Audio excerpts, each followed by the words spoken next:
खबरों का, लेकिन उससे पहले नजर डालेंगे सुर्खियों पर। भाजपा कोर कमेटी की हुई बैठक, मंत्रियों से लेकर पदाधिकारियों को हिदायत, पार्टी फोरम से बाहर मामला उठाया तो अनुशासनहीनता। डोईवाला में धान की फसल में लगा हल्दी रोग, सूचना पर तुरंत हरकत में आया कृषि विभाग, मौके पर पहुंचकर फसल का किया निरीक्षण। केदारनाथ में श्रद्धालुओं की संख्या बढ़ी, आमद बढ़ने से कोरोना महामारी का भय, बाबा के मंदिर प्रांगण में उमड़ रहे श्रद्धालु। सरोवर नगरी नैनीताल में फिर लौटी बहार, शहर में पर्यटकों की दिखी अच्छी खासी आमद, उमड़े पर्यटक तो खिले कारोबारियों के चेहरे। केदारनाथ धाम के लिए 9 अक्टूबर से शुरू होगी हेली सेवा, ऑनलाइन टिकट बुकिंग शुरू, ई पास जरूरी नहीं। महिला के साथ गैंगरेप की वारदात, 3 अज्ञात युवकों पर दर्ज हुआ केस, मामले की तफ्तीश में जुटी पुलिस। आप देख रहे हैं के न्यूज, खबरों का सारथी। और अब बढ़ेंगे खबरों में। उत्तराखंड की राज्य मंत्री रेखा आर्य, पार्टी विधायक कुंवर प्रणव चैंपियन, देशराज कर्णवाल और पूरन फड़त्याल के विवादों से सबक लेते हुए भाजपा ने अपने विधायकों, पदाधिकारियों व सरकार के मंत्रियों को हिदायत दे दी है। पार्टी की कोर कमेटी ने ताकीद किया है कि पार्टी फोरम से बाहर यदि कोई मामला उठाएगा तो उसे अनुशासनहीनता माना जाएगा।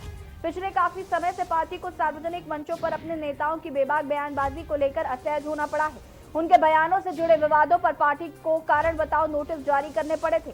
अनुशासन के मामले में दूसरे दलों से खुद को अनूठी और अलग बताने का दावा करने वाली भाजपा की इन मसलों से कई बार किरकिरी हुई है।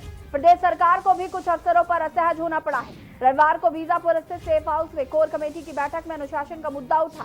भाजपा विधायक पूरन फड़त्याल के विवाद के बहाने उठे इस मसले पर कोर कमेटी ने पार्टी के जिम्मेदार नेताओं की सार्वजनिक रूप से विवादित बयानबाजी पर अंकुश लगाने की आवश्यकता जताई।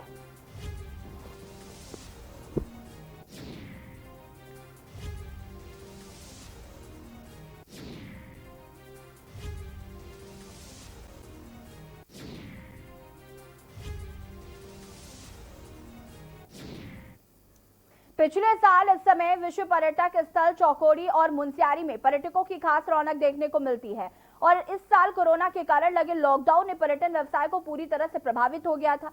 पर्यटक स्थल मुनस्यारी का क्या हाल है, इस पर देखिए रिपोर्ट।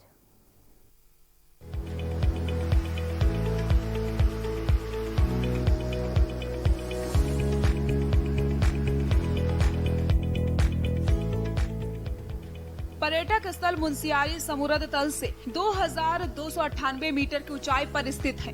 यहाँ पर ज्यादा समय से बर्फबारी के कारण प्रसिद्ध होने के साथ इसको हिम नगरी के नाम से भी जाना जाता है। यहाँ से पंचाचूली का दृश्य बहुत नजदीक से देखने के साथ ही यहाँ पर खलिया टाप और नंदा देवी सहित कई पर्यटक स्थल हैं, जहां पर साल भर पर्यटक की चहलकदमी देखने को मिलती है। अब अनलॉक 5 के बाद पर्यटक स्थल मुनस्यारी में कुछ ही पर्यटक दिखाई दे रहे हैं। यहां पर पहुंच रहे पर्यटकों ने बताया कि सरकार को लॉकडाउन के बाद पर्यटन को बढ़ावा देने के लिए यहां पर सुविधा देनी चाहिए, जिससे कि यहां पर पर्यटक पहुंच सके और पर्यटकों को पैकेज भी देना चाहिए।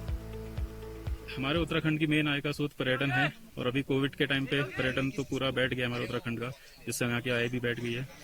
इस मौके में सरकार को इस तरफ ध्यान देना चाहिए कि लोगों को प्रेरित करें, पूरा अपना प्रोटेक्शन लेके, सोशल डिस्टेंसिंग फॉलो करके, हाथों को सैनिटाइज करके इस तरफ लोगों को आने के लिए प्रेरित किया जाए। लेकिन अगर हम सरकार यहाँ तक चाहती है कि लोग पर्यटन बढ़े, तो यहाँ पे कुछ सुविधाएं भी देनी होंगी। जैसे जहाँ पे हम लोग रुके वहाँ मेडिसिन वगैरह कोई इंतजाम नहीं है। किसी भी पर्यटक को अगर कोई दिक्कत होती है तो उसके लिए वहाँ पे जरूरी सुविधाएं होनी चाहिए, साफ पानी की सुविधा होनी चाहिए, और ऐसे मूवमेंट बार बार लोगों को, ऐसे यंग लोगों के लिए बार बार करने चाहिए ताकि लोग प्रेरित हों इस जगह पे आने के लिए। बहुत ही अच्छा लग रहा है। उत्तराखंड यूजुअली भी हमारा बहुत ही प्रेफर्ड रूट है। इनफैक्ट कोरोना से पहले भी हम यहाँ पर काफी आए हैं। रोड ट्रिप यूजुअली यही करते हैं क्योंकि काफी सीनिक व्यू है, बहुत पीसफुल है। ऑफिस का काम करके जब थक जाते हैं तो यहाँ आते हैं, बहुत पीस फील होता है। एंड अभी after lockdown, after 9 months we have come here, तो मैं तो बहुत खुश हूँ यहाँ आकर। तो यहाँ के लोग बहुत अच्छे हैं, यहाँ का खाना मुझे बहुत पसंद है। यही मैसेज देना चाहूंगी कि ज्यादा से ज्यादा लोगों को आना चाहिए यहाँ पे और एक्सपीरियंस करना चाहिए उत्तराखंड की सर्विस। हम हल्द्वानी से आए हैं and we both are doctors. तो हम यहाँ सनराइज देखने आए थे मॉर्निंग में। इट्स अ ऑसम व्यू, बहुत ही अच्छा लगा हमें यहाँ आके। एंड 0 पॉइंट जाके भी बहुत अच्छा लगा। और मतलब यहाँ आना चाहिए, इतनी अच्छी जगह है, एक बार अपनी लाइफ में खुद को फील करने के लिए यहाँ जरूर आना चाहिए आपको। बट थोड़ा सा यही कहना चाहेंगे कि इसको थोड़ा सा और डेवलप किया जा सकता है, थोड़ा सा फैसिलिटीज बढ़ाई जा सकती है ताकि यहाँ पे ज्यादा से ज्यादा लोग आ सके। लॉकडाउन के बाद मुंशियारी में पर्यटक व्यवसायियों को लाखों का नुकसान हो गया है। पर्यटन व्यवसायियों ने बताया कि लॉकडाउन से पूर्व मई के महीने में यहां पर कमरों की ऑनलाइन बुकिंग हो गई थी। आने वाले महीनों की पिछले वर्षों में अग्रिम बुकिंग हो जाती थी, लेकिन इस बार अधिकांश होटल और पर्यटक स्थल सुनसान पड़े हैं, जिससे मुंशियारी क्षेत्र को लाखों का नुकसान हो गया है। सरकार को पर्यटन व्यवसायियों को लॉकडाउन के कारण छूट देने और आर्थिक मदद भी करनी चाहिए।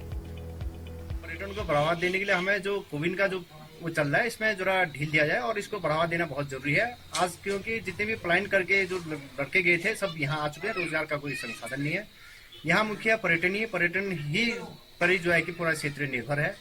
और इसलिए जो है कि सरकार से हमारा आग्रह है कि पर्यटन को बढ़ावा देने के लिए विशेष पैकेज की व्यवस्था कर दी जाए और होटल व्यवसाय से जो जुड़े हैं उनको पानी, बिजली, अन्य चीजों में भी राहत दिया जाए ताकि वो भी अपने व्यवसाय को आगे सुचारू ढंग से रख सके।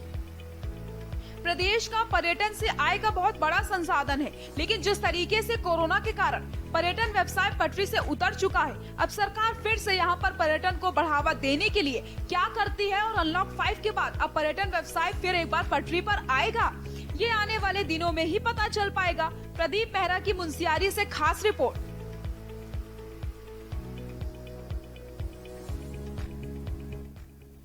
और अब खबर रुद्रप्रयाग से है, जहां पर कोविड-19 की छूट मिलने के बाद केदारनाथ धाम में यात्रा परवान चढ़ने लगी है। सैकड़ों की संख्या में श्रद्धालु धाम पहुंच रहे हैं, लेकिन सामाजिक दूरी का पालन नहीं कर रहे। श्रद्धालु मंदिर प्रांगण के आगे भीड़ में इकट्ठा हो रहे। पुलिस प्रशासन भी व्यवस्थाएं बनाने में नाकाम साबित हो रही है। ऐसे में कोरोना महामारी के फैलने की आशंका भी बनने लगी है। वहीं दूसरी ओर केदारनाथ धाम में दर्शनों की बुकिंग एक सप्ताह तक फुल हो चुकी है। यात्रियों की बढ़ती आमद से केदार घाटी में रौनक देखने को मिल रही है और व्यापारियों के चेहरे भी खिल उठे हैं। अब तक 26,394 श्रद्धालु बाबा केदार के दर्शन कर चुके हैं। यात्रा मार्गों पर व्यवस्थाएं न होने से तीर्थयात्री परेशान नजर आ रहे हैं और उन्हें प्रशासन की ओर से कोई सुविधा नहीं दी जा रही। क्या करें भाई बंदी, आपका वो काम हो गया था लाइट वाले का? हाँ हो गया।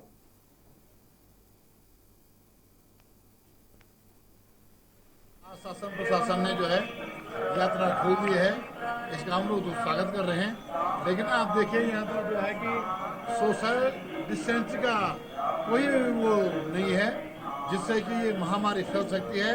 और मैं प्रशासन से आग्रह करता हूँ कि जो भी लोग यात्रा में आ रहे हैं, इसलिए केदारनाथ धाम में भगवान के दर्शन के लिए केदारनाथ में आ रहे हैं, तो सोशल डिस्टेंस का ध्यान रखना पड़ेगा। यदि हम लोगों ने सोशल डिस्टेंस का ध्यान रखा नहीं।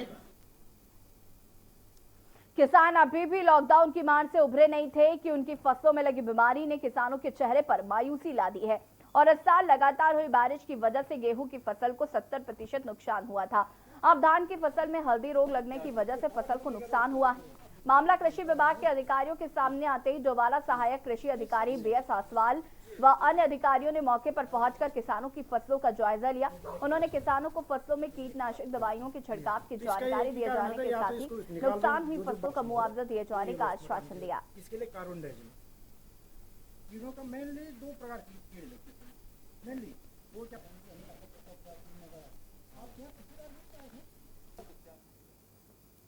खबर विकासनगर से है, जहां पर सहसपुर थाना क्षेत्र में एक बार फिर महिला से गैंगरेप का सनसनीखेज मामला सामने आया, जिसमें पीड़ित महिला की तहरीर के आधार पर 3 अज्ञात युवकों के खिलाफ संबंधित धाराओं में मुकदमा दर्ज कर स्थानीय पुलिस मामले की जांच पड़ताल में जुट गई है। सहसपुर थाना क्षेत्र में महिला के साथ हुई दुष्कर्म की घटना से जहां पुलिस महकमे में हड़कंप मचा हुआ है, तो वहीं क्षेत्र में सनसनी का माहौल है। बताया जा रहा है कि यह घटना उस वक्त की है जब पीड़ित महिला किसी काम से सहसपुर थाना क्षेत्र में बने एक पुल के नीचे से गुजर रही थी। आरोप है कि तभी एक युवक ने उसके साथ छेड़छाड़ की और 2 अन्य युवक भी वहां आ गए, जिन्होंने उसके साथ बारी बारी बलात्कार किया, जिसके बाद पीड़ित महिला किसी तरह बचते हुए सहसपुर थाना पहुंची और थाना पुलिस को अपने साथ घटित घटना आप बीती को सुना। मामले में कांग्रेस प्रदेश अध्यक्ष प्रीतम सिंह भी सहसपुर थाने पहुंचे और पीड़ित व उसके परिजनों से मुलाकात की।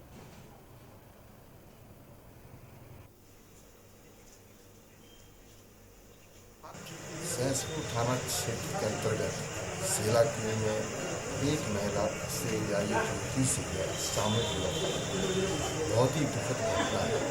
हम कड़े शब्दों में इसकी निंदा भी करते हैं, भ्रष्टा करते हैं। आज प्रदेश की स्थिति बहुत ही भयावह है। अभी तक जो है हाथरस और बलरामपुर की घटनाओं से जो है पूरा देश आंदोलनरत है, सड़कों पर है और सत्ता में बैठे हुए लोगों ने एक नारा देने का काम किया कि बेटी बचाओ बेटी पढ़ाओ। केस में इमीडिएटली केस रजिस्टर किया है पुलिस ने और इसमें जो भी इन्वेस्टिगेशन है उसमें जो इफेक्ट्स आ रहे हैं उस पर हम कार्रवाई कर रहे हैं। तो अभी इन्वेस्टिगेशन ऑनगोइंग है। अभी मेडिकल के लिए जो है जो हमारी टीम है वो डॉक्टर से कोऑर्डिनेट कर रही है। तो जो भी फैक्ट्स रहेंगे उस हिसाब से कार्रवाई की जाएगी इसमें। सितारगंज में वरिष्ठ पुलिस अधीक्षक दलीप सिंह कुंवर के आदेशानुसार सितारगंज कोतवाली निरीक्षक सलाउद्दीन खान के निर्देशन में 3 टीमें गठित कर फरार चल रहे 3 अभियुक्तों को पुलिस द्वारा गिरफ्तार कर लिया गया है, जिनमें से अयोग जिसके ऊपर कई संगीन धाराओं में मुकदमा दर्ज है, दूसरा दलजीत सिंह जिसके ऊपर आबकारी अधिनियम के तहत मुकदमा दर्ज है और तीसरा अकरम कुरैशी जो कि गोवन संरक्षण अधिनियम में वांछित चल रहा था। इन तीनों अभियुक्तों की गिरफ्तारी कर जेल भेज दिया गया है। वही तीनों अभियुक्तों को गिरफ्तार करने वाली पुलिस टीमों में वरिष्ठ उप निरीक्षक हरविंदर कुमार, उप निरीक्षक निर्मला पटवार समेत कई अधिकारी शामिल रहे।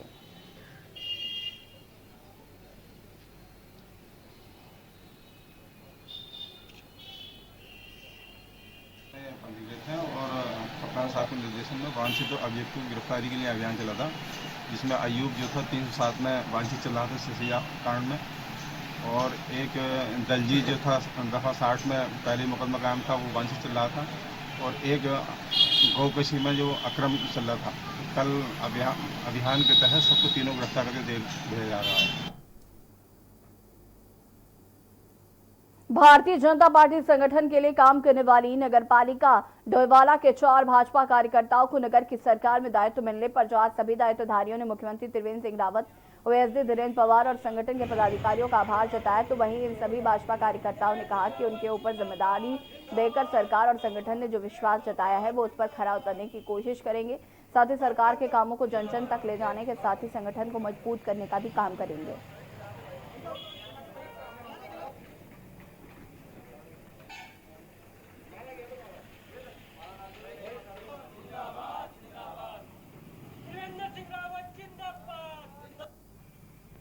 मैं माननीय मुख्यमंत्री जी का पहले तो बहुत बहुत धन्यवाद और आभार व्यक्त करता हूं कि उन्होंने मेरे पे जो जिम्मेदारी दी है इसका मैं पूरी जिम्मेदारी के साथ निर्वहन करूंगा और इसके साथ साथ मैं संगठन को भी धन्यवाद देना चाहूँगा जिन्होंने मेरे को जिम्मेदारी दी और आने वाले समय में नगर पालिका में जो विकास कार्य सरकार के द्वारा किए जा रहे हैं उसमें भी लोगों के जन जन तक पहुँच के विकास कार्य कराए जाएंगे। मैं फिर से एक बार मुख्यमंत्री त्रिवेंद्र सिंह रावत जी का धन्यवाद देता हूँ, मंडल अध्यक्ष विनय भाई का धन्यवाद देता हूँ, धीरेन्द्र पवार जी का धन्यवाद देता हूँ। खबर सितारगंज से है, जहां के पूर्व विधायक ने एसएमओ एमएस पर भ्रष्टाचार के आरोप लगाए हैं। आपको बता दें कि सितारगंज के पूर्व विधायक वरिष्ठ कांग्रेसी नेता नारायण पाल ने किसानों के साथ एसडीएम कार्यालय पहुंचकर एसडीएम मुक्ता मिश्र से मुलाकात कर किसानों की समस्याएं उन्हें बताकर उनका जल्द समाधान कराने की मांग की। वहीं पाल ने एसएमओ एसएमएस पर राइस मिलरों के साथ साठगांठ कर मोटा मुनाफा कमाकर राशन व किसानों की फसल तौल में हो रही देरी में भ्रष्टाचार करने के आरोप भी लगाए, जिसके बाद एसडीएम ने उन्हें इसकी लिखित शिकायत देने की बात कही और पाल से लिखित शिकायत पर जांच कर कार्रवाई करने का भी भरोसा दिया, जिस पर पाल ने लिखित शिकायत करने की बात कही। वहीं पूर्व विधायक नारायण पाल का कहना है कि एसएमएस एसएमओ द्वारा मोटा मुनाफा कमाने के चलते राशन की कालाबाजारी की जाती है। एसडीएम मुक्ता मिश्रा ने लिखित आदेश पर जांच का भरोसा दे कार्रवाई का आश्वासन दिया।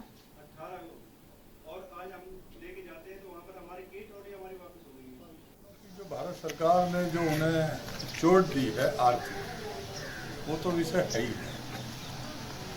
लेकिन जिस तरीके से स्थानीय स्तर पर अधिकारी किसानों को चोट दे रहे हैं निरंतर हर साल और कालाबाजारी कर रहे हैं, भ्रष्टाचार कर रहे हैं, एक सीजन में 1-2 करोड़ रुपया कमा रहे हैं, तो मैंने एसडीएम से शिकायत किया भी एसएमओ की और एमआई की, तो मैं इन्हें लिख के भी दे रहा हूँ, आजकल मैं इन्हें लिख के दे रहा हूँ। एसडीएम विनोद कुमार ने होटल व्यवसायियों के साथ बैठक कर सरकार द्वारा जारी अनलॉक 5 की गाइडलाइन में दिए गए दिशा निर्देशों से अवगत कराते हुए सभी होटल व्यवसायियों को होटलों में आने वाले पर्यटकों से जरूरी दिशा निर्देश का पालन कराने को कहा है। एसडीएम विनोद कुमार ने बताया कि जिला प्रशासन द्वारा होटल एक कोऑर्डिनेशन कमेटी का भी गठन किया गया, जिसमें पुलिस प्रशासन, जिला प्रशासन और होटल व्यवसाय से जुड़े लोगों को सम्मिलित किया गया है ताकि समस्याओं का समाधान किया जा सके। वहीं होटल एसोसिएशन के अध्यक्ष दिनेश शाह ने सरकार द्वारा जारी गाइडलाइन का सराहनीय बताते हुए होटलों में आने वाले पर्यटकों से सरकार द्वारा जारी गाइडलाइनों का पालन कराया जाएगा।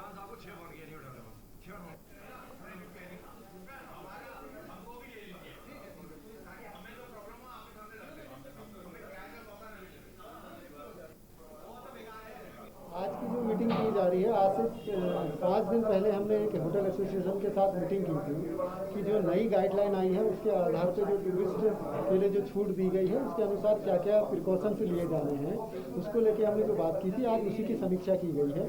और समीक्षा के दौरान ये बताया गया है कि हर होटल में ब्रोशर रखा जाएगा और ब्रोशर में ये सूचनाएँ दी जाएंगी पर्यटक को कि उसको क्या क्या चीज़ें करनी है, क्या क्या नहीं करनी है। और हमने अभी एसडीएम साहब से पुलिस प्रशासन से मीटिंग की हुई है और हमको जो खबर मिली थी कि कल काफ़ी ट्रैफिक डाइवर्ट किया गया है। उनको ये आश्वासन आज दिया गया है कि आइंदा ऐसी नौबत नहीं आ पाएगी, इसमें हमको ये इंक्लूड करने वाले हैं। देखिए, होटल एसोसिएशन ने अपनी तरफ से साफ कहा है कि जितने एसओपी गवर्नमेंट ने इश्यू किए हैं उनको सबको हम फॉलो करेंगे। तो हमें प्रिकॉशन पूरे नैनीताल में हर होटल वाले को प्रिकॉशन लेना है। ऑनलाइन 5 के बाद सरोवर नगरी नैनीताल में एक बार फिर से पर्यटकों की बढ़ती आमद से पर्यटक स्थल फिर से गुलजार होने लगे हैं। गर्मी से बचने के लिए पर्यटक बड़ी संख्या में सरोवर नगरी नैनीताल का रुख कर रहे हैं। नैनीताल के प्रमुख पर्यटक स्थलों पर पर्यटक का जमावड़ा लगना शुरू हो गया है। पर्यटक सरोवर नगरी नैनीताल पहुंचने के बाद पर्यटक काफी खुश नजर आ रहे हैं। पर्यटक नैनीताल के विभिन्न पर्यटक स्थलों का रुख कर रहे हैं, जिससे पर्यटक स्थल एक बार फिर गुलजार हो चले हैं। पर्यटकों की आमद से नैनीताल के पर्यटक कारोबारियों के चेहरे खिले हुए हैं। नैनीताल पहुंचे पर्यटक सरोवर में बोटिंग के साथ ठंडी हवाओं के लुत्फ उठाने के साथ ही दिलकश सुंदर नजारों और प्रकृति के ठंडे मौसम का लुत्फ उठा रहे हैं। नैनीताल पहुंचे पर्यटकों ने कहा कि वो पूरी सावधानी बरतते हुए 6 माह बाद घूमने निकले हैं।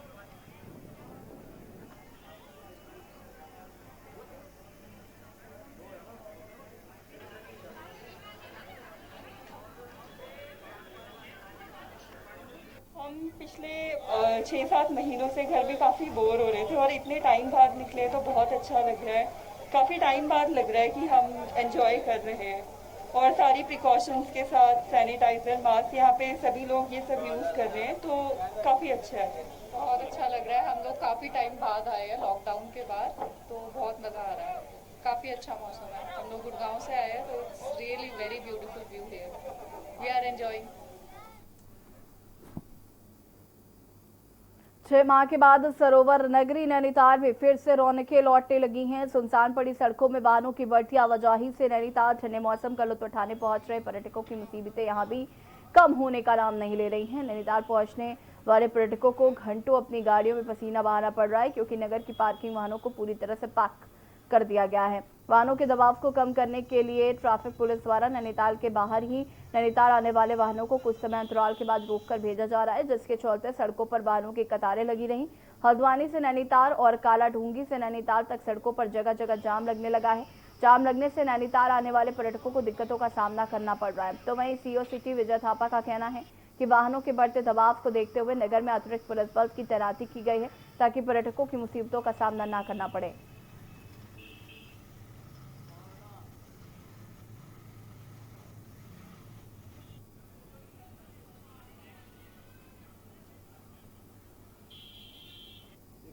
तो ऐसा है कि सीजन को कि 7 महीने के बाद अनलॉक 5 जब आया है तो उसमें गवर्नमेंट ने काफ़ी स्तर पे छूट दे दी गई है, तो लोग घूमने के लिए आ ही रहे हैं नैनीताल के अंदर। तो पुलिस जो है इसके लिए तैयार है और हमारे द्वारा जो है मेट्रोपोल पार्किंग को भी जिलाधिकारी महोदय से वार्ता करके उसको भी खुलवा दिया गया है और सिटी के बाहर रोडों के किनारे जहाँ जहाँ स्पेस है वहाँ पर भी हमारे द्वारा पार्किंग व्यवस्था की जा रही है, ताकि आने वाले पर्यटकों को और सारी जनता को किसी प्रकार की असुविधा का सामना न करना पड़े। सुरक्षा के मद्देनजर वरिष्ठ पुलिस अधीक्षक महोदय द्वारा अतिरिक्त फोर्स उपलब्ध करा दिया गया है। उत्तराखंड के बुलेटिन में फिलहाल इतना ही। देखते रहिए न्यूज़ इंडिया। नमस्कार।